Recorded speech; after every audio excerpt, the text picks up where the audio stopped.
Students, இப்போ நம்ம பார்க்க போகிற டாபிக் வந்து ஆல்டர்னேட்டிங் கரண்ட். ஆல்டர்னேட்டிங் கரண்ட் அப்படிங்கிறது சைனசாய்டல் நேச்சர் அப்படிங்கிறது நம்ம ஏசி ஜென்ரேட்டரில் பார்த்துருப்போம். That is alternating. Alter is nothing but change அப்படின்னு சொல்லுவோம். சேஞ்ச்னா எதில் சேஞ்ச் ஆகுது? மேக்னிடியூடில் சேஞ்ச் ஆகுதா, டைரக்ஷனில் சேஞ்ச் ஆகுதுன்னா மேக்னிடியூட்லேயும் சேஞ்ச் ஆகுது, டைரக்ஷன்லையும் சேஞ்ச் ஆகக்கூடிய ஒரு current. That is called as alternating current. E is equal to E0 sin omega t or I is equal to I0 sin omega t அப்படின்னு சொல்லுவோம். இல்லைனா I is equal to Im sin omega t சொல்லுவோம். M அப்படிங்கிறது maximum value அப்படிங்கிறது. இப்போ இது continuously varying அப்படின்னா, இப்போ ரொம்ப சிம்பிளான ஒரு எக்ஸாம்பிள் உங்களுக்கு சொல்கிறேன். இப்போ நீங்கள் வந்து ஃபிசிக்ஸ் எக்ஸாமில் இதுக்கு முன்னாடி ஒரு 4-5 எக்ஸாம் எழுதுறீங்க. ஒரு எக்ஸாமில் மார்க் 80, ஒரு எக்ஸாமில் மார்க் 90, ஒரு எக்ஸாமில் மார்க் 60, அடுத்து 70, அடுத்து 45, இப்படி அவுட் ஆஃப் 100க்கு நீங்கள் ஒரு 7-8 எக்ஸாமில் மார்க் வேறு மார்க் எடுத்துருக்கிறதா நீங்கள் கற்பனை பண்ணுங்கள். உங்களுடைய பர்ஃபார்மன்ஸ் இன் ஃபிசிக்ஸ் அப்படின்னு சொல்லும்போது எதை சொல்லுவீங்க? ஜென்ரலாக நம்ம சொல்லும்போது டாப் மோஸ்ட் மார்க் நான் 90 வரைக்கும் ஸ்கோர் பண்ணியிருக்கேன் அப்படின்னு சொல்லுவோம். பட் நீங்கள் 7 எக்ஸாம் எழுதியிருக்கிறதுனால உங்களுக்கான அந்த ஆவரேஜ் வேல்யூவை தான் நம்ம என்ன சொல்லுவோம்? பர்ஃபார்மன்ஸ் இன் ஃபிசிக்ஸ்ன்னு சொல்லுவோம். ஃபிசிக்ஸில் ஒரு 6 எக்ஸாம் எழுதிருக்கீங்க, இல்லை 7 எக்ஸாம் எழுதிருக்கீங்க, இல்லை 5 எழுதிருக்கீங்க அப்படின்னா டோட்டல் நம்பர் ஆஃப் வேல்யூஸையும் நம்ம என்ன செய்வோம்? ஆட் பண்ணி டோட்டல் நம்பரால் டிவைட் பண்ணுவோம். ஸோ மொத்த மார்க்கை ஆட் பண்ணி அத்தனை டெஸ்ட்டு 6 டெஸ்ட்னா 6ஆல் டிவைட் பண்ணுவோம், இல்லை 10 டெஸ்ட்னா 10ஆல் டிவைட் பண்ணுவோம். That is called as average value. இதை இந்த இடத்துல நம்ம பார்க்க போகிறோம். ஏசி கரண்ட்டை மெஷர் பண்ணக்கூடிய இடத்துல இப்போ நமக்கு ஒரு விஷயம் தெரியும். ஏசி கரண்ட் வந்து ஆல்டர்னேட்டிங் பாசிட்டிவ் பீக் மேக்ஸிமம் போய் அதுக்கப்புறம் நெகட்டிவ் பீக் வந்து அகெயின் 0 வரும். ஒரு கம்ப்ளீட் சைக்கிள் அப்படின்னு பார்த்தீங்கன்னா பாசிட்டிவ் ஒரு நெகட்டிவ் வேல்யூ நீங்கள் ஆட் பண்ணும்போது 0 தான் கிடைக்கும். இப்போ நீங்கள் ஒரு கேல்வாமீட்டரில் இந்த ஏசி கரண்ட்டை பாஸ் பண்ணுறதா வச்சுக்கலாம். கேல்வாமீட்டரில் இருக்கக்கூடிய நீடலோட deflection either positive or negative எந்த டைரக்ஷனில் இருக்கும். ஸோ பாசிட்டிவ் சைக்கிள் போகும்போது நெகட்டிவ் சைக்கிள் ஒரு செகண்டுக்கு நமக்கு வரக்கூடிய டொமஸ்டிக் எலக்ட்ரிக் பவர் இருக்கு இல்லையா, அதில் இருக்கக்கூடிய ஃப்ரீக்வன்சி வேல்யூ வந்து 50 ஹெர்ட்ஸ். ஒரு செகண்டுக்கு 50 டைம்ஸ் பாசிட்டிவ் நெகட்டிவ்னு கண்டினியூஸாக வேரி ஆகக்கூடிய ஒரு கரண்ட்டை நீங்கள் கேல்வாமீட்டரில் அல்லது ஒரு அமீட்டரில் மெஷர் பண்ணணும் அப்படின்னு நினச்சிங்கன்னா அது 0 வேல்யூ தான் காட்டும். ஓகே, அப்போ எப்படி மெஷர் பண்ணுறது? அந்த ஏசி கரண்ட்டுன்னு இருக்கக்கூடிய அந்த ஃபிசிக்கல் குவான்டிட்டிஸ் என்னென்ன, அதோடைய மேக்னிடியூட் எப்படி மெஷர் பண்ணலாம் அப்படிங்கிறதுக்கு வந்து 2 வழி நம்ம இதில் இந்த லெசனை டிஸ்கஸ் பண்ண போகிறோம். அந்த டாப்பிக்கில் first one is average value, second one is root mean square வேல்யூன்னு சொல்லுவோம். Root mean square. So first one is mean or average value, second one is root mean square அப்படின்னு சொல்லுவோம். ஓகே, வாங்க டாபிக் உள்ள போகலாம். வாட் இஸ் ஏசி அப்படிங்கிறது சொல்லிட்டோம். ஏசிங்கிறது ஒரு alternating current, continuously varying in magnitude, also changes in direction, positive direction, negative direction. இந்த reference ஆக்சஸ்க்கு மேலே இருக்கக்கூடியது வந்து இதை நம்ம பாசிட்டிவ் ஆக்சஸ்ன்னு சொல்லுவோம், இதை சொல்லுவோம் நெகட்டிவ் ஆக்சஸ். ஓகே, ஐ மீன் பாசிட்டிவ் பீக், இது நெகட்டிவ் பீக்னு சொல்லுவோம். ஒய் ஆக்சஸில் என்ன எடுத்துருக்கோம் அப்படின்னா, இப்போ நம்ம இஎம்எஃப் இல்லை வோல்டேஜ் மெஷர் பண்ணுறதா எடுத்துக்கலாம். நம்ம திஸ் இஸ் வோல்டேஜ் பீக். அப்போ வாட் இஸ் ஸ்பீக் வேல்யூ அப்படின்னு கேட்டிங்கன்னா அதை விஎம்னு சொல்லலாம். இல்லை இது நீங்கள் ஐன்னு எடுத்துருந்தீங்கன்னா இதை என்ன சொல்லுவோம்? பீக் வேல்யூ ஐஎம்னு சொல்லுவோம். சரியா? இப்போது பாசிட்டிவ் பீக், அதாவது பாசிட்டிவ் சைக்கிள், இது பாசிட்டிவ் சைக்கிள், இது நெகட்டிவ் சைக்கிள். மெஷர் பண்ணும்போது பாசிட்டிவ் நெகட்டிவ் ஆட் பண்ணால் என்ன கிடைக்கும்? நமக்கு 0 தான் கிடைக்கும். அப்போ எப்படி நம்ம இதை மெஷர் பண்ண போகிறோம்? மீன் ஆர் ஆவரேஜ் வேல்யூ எடுக்கணும். ஃபஸ்ட்டு மெத்தட் வந்து மீன் வேல்யூ. மீன்னா நமக்கு தெரியும் இல்லையா? ஃபார் எக்ஸாம்பிள் நீங்கள் 10th வந்து 5 பேப்பர் எழுதிருக்கீங்க, தமிழ், இங்கிலீஷ், தென் மேத்தமெட்டிக்ஸ், சோசியல் சயின்ஸ், அப்புறம் சயின்ஸ் எழுதுறீங்க. அந்த 5 சப்ஜெக்டையும் 5 சப்ஜெக்ட்லையும் நீங்கள் எடுத்துக்கக்கூடிய மார்க் வந்து ஃபார் எக்ஸாம்பிள் 450ன்னு வச்சுங்க. 450ங்கிறதுல மேத்தமெட்டிக்ஸில் 100 ஸ்கோர் பண்ணியிருக்கலாம், சயின்ஸில் 95 ஸ்கோர் பண்ணியிருக்கலாம். அப்படி ஒரு வேரியேஷன் இருக்கும் 5 சப்ஜெக்ட்டும். ஓகே, அப்போ வாட் இஸ் யுவர் ஆவரேஜ் வேல்யூன்னு கேட்டால் சொல்லுவீங்க? 10th நான் எவ்வளோ பர்சன்டேஜ் சொல்லுங்க பார்ப்போம். 450 மார்க் ஸ்கோர் பண்ணியிருக்கீங்க, divide by out of 500. Okay, அப்போ வாட் இஸ் யுவர் ஆவரேஜ் அப்படின்னு கேட்டால் 500க்கு 450 மார்க்கு. அப்போ ஒரு சப்ஜெக்ட்டுக்கு எவ்வளோ மார்க் அப்படின்னு கேட்டால் 450 5ஆல் டிவைட் பண்ணால் உங்களுக்கு என்ன கிடைக்கும்? 19 சொல்லுவீங்க இல்லையா? That is 90% is your average mark அப்படின்னு சொல்கிற மாதிரி ஒரு ஃபிசிக்கல் குவான்டிட்டி. இங்கே நம்ம ஆல்டர்னேட்டிங் கரண்ட்டை மெஷர் பண்ணும்போது மீன் வேல்யூ பார்க்க போகிறோம். இப்போ நம்ம ஃபஸ்ட்டு சொன்னீங்களா சார், மீன் வேல்யூனா positive peak negative peak add பண்ணால் 0 வரும்னு. இப்போது மீன் வேல்யூ கேல்குலேட் பண்ணுறதுக்கு பாசிட்டிவ் பீக்கு மட்டும் நம்ம எடுத்துக்க போகிறோம். அதில் இருக்கக்கூடிய average current value. What you mean by average? இப்போ சந்தேகம் வரும், இப்போ ஃபார் எக்ஸாம்பிள் உங்களுக்கு நான் இதில் ரொம்ப பேசிக்காக ஒரு டேட்டா கொடுக்குறேன். இப்போ இந்த ஒரு சைக்கிள் முடிகிறதுக்கு 4 செகண்ட் ஆகுதுன்னு வச்சுக்கலாம். எப்படி ஒரு கம்ப்ளீட் சைக்கிள் முடிகிறதுக்கு 4 செகண்ட். இது 1, இது 2, இது 3, இது 4 அப்படின்னு வச்சுங்களேன். ஃபார் எக்ஸாம்பிள் இந்த 4 செகண்ட்ஸில் அந்த வேவ் கம்ப்ளீட் பண்ணுற டைம் பீரியட் என்ன 4. அப்போது ஃபஸ்ட்டு ஒரு செகண்டில் அந்த வேவுக்கு இருக்கக்கூடிய பீக் வேல்யூ என்ன? ஃபஸ்ட்டு ஒரு செகண்ட் முடியும் போது அது மேக்ஸிமம் பாசிட்டிவ் பீக் போகுது. அடுத்த செகண்டில் அதோட வேல்யூ 0 ஆகிடுது. அடுத்த ஒரு செகண்ட் தேர்ட் செகண்டில் அதோட வேல்யூ நெகட்டிவ் மேக்ஸிமம் போயிடுது. அப்போது கண்டினியூஸ்லி வேரிங். அப்போ நல்லா கவனிச்சு பாருங்க, 0க்கு அடுத்து 1 கிடையாது, 0க்கு அடுத்து 0.1, 0.2, 0.3, 0.4, 0.5 இப்படி செகண்ட்ஸோடைய அந்த டைமோட வேல்யூ இன்க்ரீஸ் ஆகிட்டே வரும். நீங்கள் ஒரு 0.5 செகண்டில் பார்த்தீங்கன்னா, ஒரு 0.5 செகண்ட் அப்படின்னு பார்த்தீங்கன்னா, இங்கே இருக்கக்கூடிய கரண்ட்டோடைய வேல்யூ நீங்கள் மார்க் பண்ணும்போது இந்த இடத்துல இது ஃபார் எக்ஸாம்பிள் 10ன்னு வச்சுங்களேன், இங்கே இருக்கக்கூடிய வேல்யூ வந்து ஏதோ ஒரு 3 இல்லை 2 அப்படின்னு ஒரு வேல்யூ காட்டணும். அடுத்து 0.6ல் கரண்ட் மேக்ஸிமம் ஆகும். கரெக்டாக ஒரு செகண்ட் ஆகும்போது அது 10 ஆகுது. அதுக்கப்புறம் டைம் இன்க்ரீஸ் ஆக அப்போது எக்ஸாக்ஸில் இருக்கக்கூடிய டைம் பீரியட் இன்க்ரீஸ் ஆக இல்லை தீட்டா இன்க்ரீஸ் ஆகும்போது இல்லைன்னா ஒமேகா டி எல்லாம் ஒன்று தான். ஸோ டைம் பீரியட் இன்க்ரீஸ் ஆக இந்த வோல்டேஜோடைய மேக்னிடியூட் இருக்கு இல்லையா, அது ஒவ்வொரு டைம்லையும் மாறிக்கிட்டே இருக்கும். எந்த ஒரு டைம்லையும் ஒரே மாதிரியான கான்ஸ்டன்ட் வேல்யூ இருக்காது. இருந்தால் with respect to the time, இப்போது ஒரு செகண்ட் ஆகுது, what is the current value 10. 2 second ஆகுது, what is current value what is voltage value, அதுவும் 10 தான், 10 வோல்ட் அப்படின்னு வச்சுங்களேன். 3வது செகண்ட்லேயும் 10, 4வது செகண்ட்லேயும் 10. With respect to the time there is no change in மேக்னிடியூட்னு சொன்னால் அதுக்கு பேர் டிசி கரண்ட். ஓகே, அதுக்கு என்ன பேர்? DC current. பட் இங்கே with respect to the time increase ஆக இங்கே இருக்கக்கூடிய வோல்டேஜோட வேல்யூ இன்க்ரீஸ் ஆகிட்டே போகுது. நல்லா ஞாபகம் வச்சுங்க, கீழே இருந்து மேலே போனால் இன்க்ரீசஸ், மேலே இருந்து கீழே வந்தால் டிக்ரீசஸ். மறுபடியும் ரெஃபரன்ஸ் ஆக்சிஸ்லேருந்து நெகட்டிவில் போனால் இன்க்ரீஸ் இன் நெகட்டிவ் டைரக்ஷன். திரும்ப ரெஃபரன்ஸ் ஆக்சிஸ் நோக்கி டுவர்ட்ஸ் எக்ஸ் ஆக்சிஸ் போச்சுன்னா டிக்ரீஸ் இன் நெகட்டிவ் ஆக்சிஸ். இது இன்க்ரீஸ் இன் நெகட்டிவ் ஆக்சிஸ், இது decrease in negative axis. Okay, அப்போது 0 ஆரம்பிச்சு அகைன் 0 வரும்போது அது மேக்ஸிமம் பீக் போயிட்டு திரும்ப ரிட்டர்ன் வருது. ஓகே, அப்போது இதை தான் நம்ம என்ன சொல்லணும், பீக் வோல்டேஜ்னு சொல்லுவோம். 10 வோல்ட் அப்படின்னு சொல்கிறோம் இல்லையா. அதே மாதிரி இங்கே இது -Vm சொல்லுவோம், இது +Vmனா இது -Vm. இப்போது இதோட வேல்யூ என்ன? திஸ் இஸ் -10 வோல்ட், இது நெகட்டிவ் பீக். அப்போ continuously varying in magnitude and altering இந்த டைரக்ஷன் அப்படின்னு சொல்லக்கூடிய இந்த ஆல்டர்னேட்டிங் கரண்ட்டை நீங்கள் மெஷர் பண்ணும்போது ஃபஸ்ட்டு மெத்தட் மீன் வேல்யூ பார்க்க போகிறோம். மீன் என்னன்னு நான் சொல்லிட்டேன் உங்களுக்கு. எல்லா கரண்ட் வேல்யூவும் ஆட் பண்ணி அதை என்ன செய்யணும், டோட்டல் நம்பரெல்லாம் டிவைட் பண்ணுவோம் இல்லையா, அது மாதிரி இங்கே ஒரு மெத்தட் நம்ம ஃபாலோ பண்ண போகிறோம். வாங்க என்ன பண்ண போகிறோங்கிறத பார்க்கலாம். ஸோ வாட் இஸ் ஏசின்னு சொல்லிட்டோம், ஹவு டு மெஷர்ங்கிறத சொல்லிட்டோம். ஃபஸ்ட்டு நம்ம பார்க்க போகிற மெத்தட் வந்து மீன் வேல்யூ, அதுக்கப்புறம் ஆர்எம்எஸ் வேல்யூ என்னன்னு பார்க்கலாம். ஓகே, ஸோ ஏசி கரண்ட் என்னன்னு பார்த்தோம், சைனசாய்டல் நேச்சர் அப்படிங்கிறத பார்த்தோம்.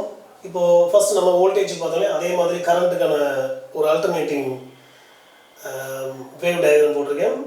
0 π/2, π/2ல் மேக்ஸிமம் போகுது. அதே மாதிரி பையில் 0 வந்துடுது. அதே மாதிரி 3π/2 270 டிகிரியில் நெகட்டிவ் மேக்ஸிமம் போகுது. அகெயின் 2πயில் வந்து 0 ஆகிடுது இந்த கரண்ட்டுடைய value. So what is I அப்படின்னு சொன்னீங்கன்னா I is equal to Im sin omega t. Okay, so I varies with respect to the time அப்படின்னு அர்த்தம். அப்போது டைம் பேஸ்ட் லைனை டிபெண்ட் பண்ணி இங்கே ஐயோட வேல்யூ என்ன ஆகுது, ஒய் ஆக்சிஸில் எடுத்துருக்கோம், அது கண்டினியூஸாக வேரி ஆகுது அப்படின்னு பார்த்தோம். ஓகே, இப்போது ஈக்குவேஷன் எழுதிட்டோம். இது வெல்லும். வாட் இஸ் ஆவரேஜ் வேல்யூ அப்படின்னா average of all values of current over one positive cycle. Average எடுக்கும்போது ஒரு பாசிட்டிவ் சைக்கிளுக்கு மட்டும் எடுக்கணும் அல்லது ஒரு நெகட்டிவ் சைக்கிளுக்கு மட்டும் எடுக்கணும். பாசிட்டிவ் நெகட்டிவ் சேர்த்து எடுத்தீங்கன்னா அதோட வேல்யூ என்ன தான் வரும், 0 தான் வரும். அப்போது over one complete positive cycle எடுக்கணும். இப்போ நம்ம பேசிக்காக ஒரு இந்த மாதிரியான ஒரு ஈவன் ஷேப்பாக இருந்ததுன்னா சர்க்கிள் இல்லை ஸ்கொயர் இல்லை ரெக்டாங்கிள் அப்படின்னு ஒரு ரெகுலர் ஷேப்பாக இருந்ததுன்னா அதுக்குன்னு ஒரு நம்ம ஃபார்முலா இருக்குது. ஸ்கொயருக்கான ஏரியா என்ன, ஏ ஸ்கொயர்னு சொல்லுவோம். ரெக்டாங்கிளுக்கான ஏரியா என்ன, லென்த் அண்ட் பிரெத்னு சொல்லுவோம். சர்க்கிளுக்கு என்ன, பையா ஸ்கொயர். இப்படி ஒரு ரெகுலர் ஷேப் இருந்தால் சொல்லலாம். இது மாதிரியான ஷேப்பில் இருந்தால் ஒரு கர்வ் இருந்தால் அதை எப்படி நம்ம ஏரியா கேல்குலேட் பண்ண போகிறோம். சரி, எதுக்கு ஏரியா கேல்குலேட் பண்ணணும் அப்படிங்கிறதுக்கு முன்னாடி நம்ம ஃபஸ்ட்டு இதை என்னென்னு தெரிஞ்சுக்கலாம். What is length and breadth அப்படின்னு வச்சுக்கலாம். ஃபார் எக்ஸாம்பிள் இதை லென்த்னு வச்சுக்கோங்க, இது ஒரு சைடு, இது ஒரு சைடு. ஓகே, இது வந்து லென்த்னு வச்சுங்க, இதை பிரெத்னு வச்சுங்க. length value அப்படின்னு கேட்டிங்கன்னா length எதுல இருந்து எது வரைக்கும் x ஓட value is equal to 2 ல இருந்து x ஓட value is equal to 6 வரைக்கும். அப்போ what is interval in x axis ன்னு கேட்டிங்கன்னா 2 ல இருந்து 6 வரைக்கும் இருக்கக்கூடிய interval என்ன? that is 4. ஓகேவா? ஓகே, y ல இருக்கக்கூடிய interval என்ன? y எங்க இருந்து ஸ்டார்ட் ஆகுது? இந்த லைன் 0 ல இருந்து ஸ்டார்ட் ஆகுது. கரெக்ட்டா? பட் எது வரைக்கும் போகுது? 5 வரைக்கும். 5 லயே கான்ஸ்டன்ட்டா இருக்கு. அப்ப x ஓட வேல்யூ 2 ஆ இருக்கும்போது y 5 தான். x ஓட வேல்யூ 6 வரைக்கும் y ஓட வேல்யூ என்னவா இருக்கு? 5 ஆ இருக்கு. அப்போ இந்த y ல இருக்கக்கூடிய வேரியேஷன் பாத்தீங்கன்னா கான்ஸ்டன்ட்டா இருக்கு. ஓகே. அப்போ with respect to the x y வந்து கான்ஸ்டன்ட்டாவே இருந்துச்சு அப்படினா with respect to the x value y ஓட அதாவது x is equal to 2 ல இருந்து x is equal to 6 வரைக்கும் இருக்கக்கூடிய y ஓட வேல்யூ கான்ஸ்டன்ட்டா இருக்கு. இந்த மாதிரியான ஒரு சேச்சுரேஷன் ஐ மீன் கான்ஸ்டன்ட் வேல்யூவா இருந்தது அப்படினா அது வந்து நம்ம DC அப்படினு சொல்லுவோம். DC கரண்ட் அது வந்து டைரக்ஷனோ இல்ல மேக்னிட்யூடோ சேஞ்ச் ஆகாது. ஓகே, இந்த கிராஃப்ல நமக்கு ஏரியாவோட வேல்யூ என்னன்னு கேட்டா என்ன சொல்றீங்க? ஏரியா ஆஃப் திஸ் ஸ்கொயர் னு கேட்டா x ஓட வேல்யூ என்ன? 2 2 4 6 அப்போ 4. Okay, 4 into 5 that is equal to 20 metre square அப்படின்னு ஏரியா போடலாம். இது ரெகுலர் ஷேப். ஒருவேளை இந்த மாதிரி ஷேப்பா இருந்தா என்ன செய்யணும் அப்படின்னா நீங்க இந்த கர்வுக்கு கீழ வரக்கூடிய ஏரியா நல்லா ஞாபகம் வச்சுங்க. இது ஆக்சுவலா y axis என்ன இருக்கு? I. x axis என்ன இருக்கு? θ. அப்போ I into θ, x into y. ஏரியான்னு பாத்தீங்கன்னா x into y. x என்னங்க? θ. into y ஓட வேல்யூ என்ன? I. ஓகே, சரியா? கம்ப்ளீட்டா θ ஓட வேல்யூ பாத்தீங்கன்னா 0 ல இருந்து 2π வரைக்கும் வேரி ஆகுது. பட் நம்ம இங்க என்ன செய்ய போறோம்? ஒரு சின்ன θ ஓட அளவு தான் எடுக்க போறோம். எவ்வளவு எடுக்க போறோம் அப்படின்னா dθ. ஓகே, dθ ஏரியானா இப்ப யாரோட ஏரியா பார்க்க போறோம் பாருங்க. நான் என்ன செய்ய போறேன்? dθ அப்படிங்கிற ஒரு சின்ன angular variationக்கு what is the value of the current அப்படிங்கறத பார்க்க போறோம்.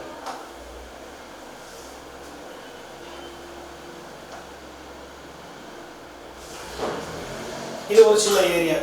ஓகே,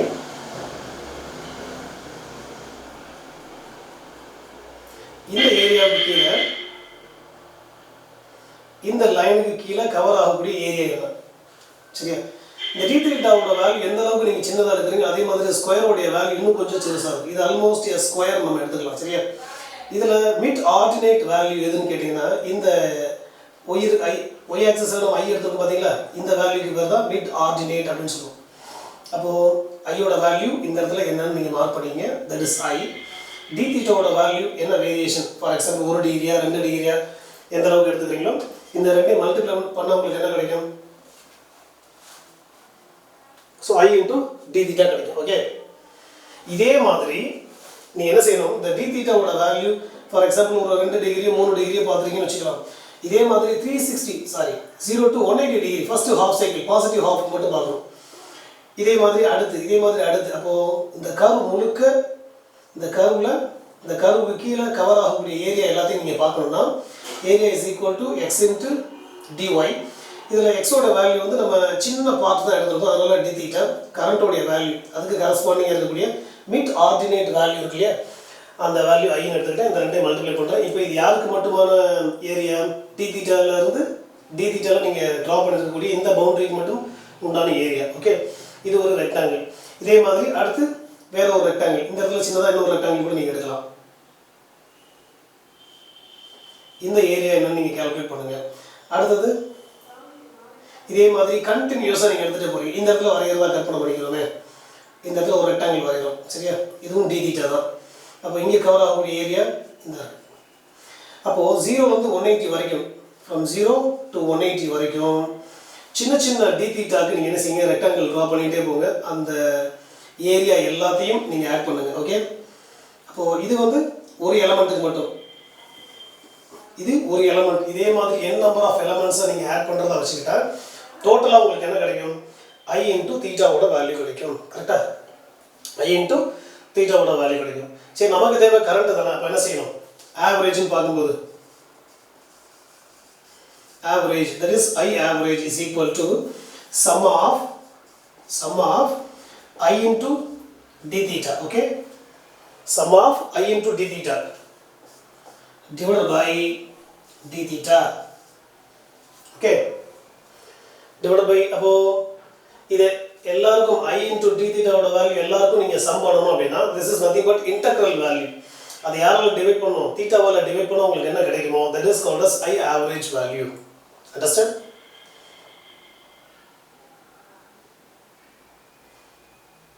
புரியுதா? இந்த ஏரியா வந்து நம்ம மார்க் பண்ணிருக்கக்கூடிய இந்த ஏரியா தான். I அப்படிங்கிறது மிட் ஆர்டினேட் வேல்யூனா இந்த ரெக்டாங்கிள் இருக்கக்கூடிய இந்த மிட் பாயிண்ட், இந்த கர்வ் இருக்கு இல்லையா, இந்த கர்வ் வந்து இது வந்து மிட் ஆர்டினேட் ரூல் அப்படின்னு ஒரு ரூல் இருக்குது. சரி, ஓகே. நமக்கு சப்ஜெக்டில் எங்கே டாப்பிக்கில் வரக்கூடியது இந்த கர்வ் இருக்கு இல்லையா, இந்த கர்வோட மிட் பாயிண்ட் என்ன கரண்ட் வேல்யூ காட்டுதோ அதுதான் I வேல்யூ. இதே மாதிரி சின்ன சின்ன கர்வுக்கு நீங்கள் என்ன செய்யணும், இதே மாதிரி நிறைய நம்பர் ஆஃப் ரெக்டாங்கிள்ஸ் நிறைய எடுத்து அது எல்லாத்தையும் நீங்கள் சம் பண்ணுங்கள். கடைசியாக தீட்டாவால் டிவைட் பண்ணிங்கன்னா, ஏன்னா நமக்கு X axis into Y axis multiply பண்ணால் தான் I d theta வருது. அப்போது d thetaவில் நீங்கள் டிவைட் பண்ணால் கடைசியாக கிடைக்கிற வேல்யூ தான் உங்களுக்கு ஆவரேஜ் வேல்யூ ஆஃப் ஐன்னு கிடைக்கும்.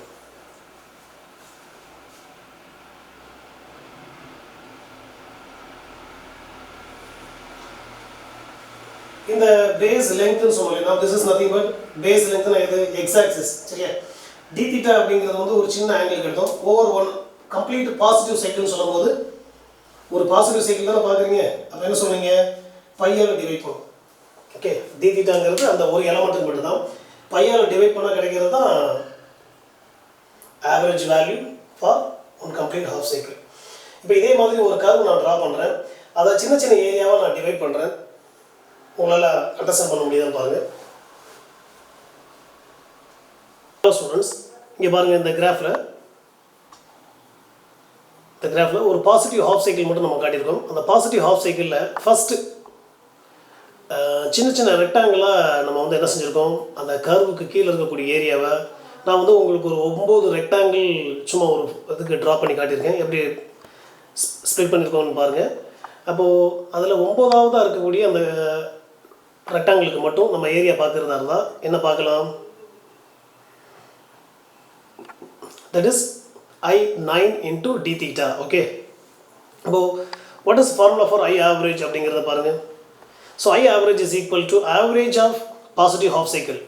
இப்போ நம்ம 0லேருந்து பை வரைக்கும் இருக்கக்கூடிய what is this 0லேருந்து பை வரைக்கும் இருக்கக்கூடிய எல்லா ரெக்டாங்கிள்ஸையும் நீங்கள் என்ன செய்யுங்க, what do you mean by rectangle, d theta into I9 value, I9 into d theta ரெண்டையும் பெருக்கினீங்கன்னா உங்களுக்கு ஒரு ரெக்டாங்கிள் கிடைக்கும். எந்த ரெக்டாங்கிள் கிடைக்கும், 9 தான் கிடைக்கும். இதே மாதிரி 10, 11, 12 இதே மாதிரி நிறைய n நம்பர் ஆஃப் ரெக்டாங்கிள்ஸ் நீங்கள் என்ன செய்ய போகிறீங்க, ஏரியா கண்டுபிடிக்க போகிறீங்க. அந்த area that is the area of the positive half cycle. அதை யாரால டிவைட் பண்ணணும், base length of the half cycle. எது பேஸ் லென்த், இந்த கர்வ் எதில் இருந்து ஃபர்ஸ்ட் half cycle எது வந்து எது வரைக்கும் வேரி ஆகுது, 0லேருந்து பை வரைக்கும் வேரி ஆகுதா. அப்போ 0 to பை, அப்போ பேஸ் லென்த்தோடைய value pi radian, that is 0 to 180 degree. கரெக்டாக? அதுதான் உங்களுக்கு கிடைக்கக்கூடிய ஆவரேஜ் வேல்யூ. இப்போ இதுக்கான டெரிவேஷன் என்ன அப்படிங்கிறத பார்க்கலாம். ஓகே, இப்போ the average value நம்ம கரண்ட்டுக்கு என்ன சொன்னோம், I average is equal to area of positive half cycle divided by base length of the half cycle. base length னா 0லேருந்து பை வரைக்கும் இருக்கக்கூடிய ஆங்கிள். ஸோ டோட்டலாக pi. Area of the positive half cycle நம்ம கண்டுபிடிக்க போகிறதுக்கு முன்னாடி ஏரியா ஆஃப் எலமெண்ட்ரி ஸ்ட்ரிப் என்னன்னு தெரியணும். எலமெண்ட்ரி ஸ்ட்ரிப்னா நம்ம என்ன சொன்னோம், I அப்படிங்கிறது இந்த இடத்துல இந்த இன்ஸ்டன்டேனியஸ் கரண்ட்னுடைய maximum value, that is I. இது லென்த் ஆஃப் தி ரெக்டாங்கிள் வச்சுங்க. அப்போது பிரெத் எது, d theta. So length into breadth போட்டாச்சு. So area of the positive half சைக்கிள்னு கேட்டால் என்ன செய்யணும், யூ ஹாவ் டு இன்டகிரேட். நம்ம சம் ஆஃப்னு போட்டோம் இல்லையா, எந்த இன்டர்வல்ல இருந்து 0லேருந்து பை வரைக்கும் இருக்கக்கூடிய எல்லா இன்டர்வல்லையும் I d thetaவோட வேல்யூவோட சம்மேஷன் அப்படிங்கிறது தான் இங்கே integral of I d theta. இதில் எது வேரியபிள், எது சேஞ்ச் ஆகுது with respect to theta, with respect to the time தான் நமக்கு அந்த கர்வ் வந்து வேரி ஆகுது. கரெக்டாக பீக் வேல்யூ எப்பவுமே மாறாது. சரி, ஓகே. ஐனா நம்ம என்ன சைனசாய்டல் வேவ், அதை சப்ஸ்டிட் பண்ணுங்கள், IM sin theta into d theta. So IM அப்படிங்கிறது பீக் வேல்யூ, இது என்ன ஆக போகிறதில்ல, சேஞ்ச் ஆக போகிறதில்ல. அதனால் அதை கான்ஸ்டன்ட் வெளியே எடுத்துருங்க. இங்கே சைன் தீட்டாவை நீங்கள் இன்டெகிரேட் பண்ணால் கிடைக்கிறது மைனஸ் காஸ் தீட்டா, மைனஸ் அதை வெளியே எடுத்துருங்க, மைனஸ் IM. ஃபஸ்ட்டு தீட்டாவுக்கு பாருங்க, நீங்கள் சேர்ந்து அப்பர் லிமிட் சப்ஸ்டிட் பண்ணுங்கள். Upper limit upper minus lower limit. First upper limit போடுங்க, போட்டாச்சு. Minus of lower limit. Lower limit போடும்போது காஸ், தட் இஸ் தீட்டாவுக்கு பதிலாக காஸ் 0. காஸ் 5ஓட வேல்யூனா -1, காஸ் 0ஓட வேல்யூனா 1. ஸோ -1 இங்கே இருக்குது, ஆல்ரெடி மைனஸ் இருக்குது. மைனஸ் ஆஃப் -2 ஆகிடும். இங்கே உள்ள மைனஸ் மல்டிப்ளை பண்ணும்போது அது +2 ஆகிடும். அப்போது 1 1 2 அப்போ 2im வந்துடும். இது வந்து பாசிட்டிவ் ஹாஃப் சைக்கிளுக்கான ஏரியா 2im அப்படிங்கிறது. 2im போட்டாச்சு. நமக்கு ஆவரேஜ் தேவை என்ன செய்யணும்னு சொல்லியிருக்கோம், phase length of the half சைக்கிளோட லென்த் வந்து பை, அப்போ பைன்னு போட்டுங்க. இல்லை நீங்கள் 0லேருந்து π/2 வரைக்கும் போடுறீங்கன்னா π/2ன்னு போட்டுங்க. ஓகே, பட் ஆவரேஜ் வேல்யூ நம்ம கேல்குலேட் பண்ணும்போது ஒரு ஹாஃப் சைக்கிளுக்கு மட்டும் தான் எய்தர் பாசிட்டிவ் ஆர் நெகட்டிவ் தான் கேல்குலேட் பண்ணணும். 2 / 3.14 பையோட வேல்யூ ரேடியனில் போடும்போது 3.14 தானே. ஸோ டிவைட் பண்ணிங்கன்னா உங்களுக்கு என்ன கிடைக்கும், 0.637 IMனு கிடைக்கும். இல்லைன்னா இந்த பர்சன்டேஜ் சொல்கிறது வந்தால் 63.7% ஆஃப் IM. மேக்ஸிமம் பீக் கரண்ட்டோடைய வேல்யூ ஃபார் எக்ஸாம்பிள் நியூமரிக்காக ஒரு 100ன்னு வச்சுங்க. அப்போ I ஆவரேஜ் என்னவாக இருக்கும், 63.7% ஆஃப் IM. IMோட வேல்யூ 100 இருந்தால் இது 63.7 ஆம்பியராக இருக்கும். Okay, this is the derivation for I average. ஈஸியாக அண்டர்ஸ்டாண்ட் பண்ண முடியுதா? மறுபடியும் சொல்கிறேன், இந்த ஹாஃப் சைக்கிளில் நீங்கள் என்ன செய்கிறீங்க, எல்லாத்தையுமே சின்ன சின்ன பார்ட்டாக டிவைட் பண்ணிக்கணும். இது ஒரு ரெக்டாங்கிள், இது ரெண்டாவது, இது மூணாவதெல்லாம் உங்களுக்கு நம்பர் போட்டு கொடுத்துருக்கேன். சரியா? அப்போது ஒவ்வொரு ரெக்டாங்கிளுக்கும் இருக்கக்கூடிய ஏரியா வந்து சேஞ்ச் ஆகும் with respect to I value. I வந்து கொஞ்சம் பெருசாக இருக்கு இல்லையா, d θ காமனாக தான் எடுக்கணும். இப்போ d θவோட வேல்யூ நான் சொன்ன மாதிரி 5 டிகிரியோ இல்லை 3 டிகிரியோ 2 டிகிரியோ அதை வந்து நீங்கள் கான்ஸ்டன்டாக எடுத்துக்கிறீங்க. அப் டு 180 வரைக்கும் இந்த மாதிரி சின்ன சின்ன ரெக்டாங்கிள்ஸோட ஏரியாவையாக நீங்கள் ஆட் பண்ணிங்கன்னா you can get this value. மேத்தமெட்டிக்கலாக நம்ம என்ன டெரைவ் பண்ணலாம், நம்ம என்ன கொண்டு வரலாம், 2im கொண்டு வரலாம். அதை இது நம்ம எடுக்கும்போது என்ன எடுத்துருக்கோம், கரண்ட் இன்ட்டு ரேடியன் டிகிரின்னு எடுத்துக்கோம் இல்லையா. அப்போ கடைசியில் ஆன்சர் நமக்கு தேவை கரண்ட் தான் தேவை. ஸோ நமக்கு வேலை கொடுத்து கிடைச்சக்கூடிய value current into theta, that is current into radian divide by total radian எல்லாம் டிவைட் பண்ணிங்கன்னா உங்களுக்கு ஆவரேஜ் கிடைச்சிடும். ஓகே.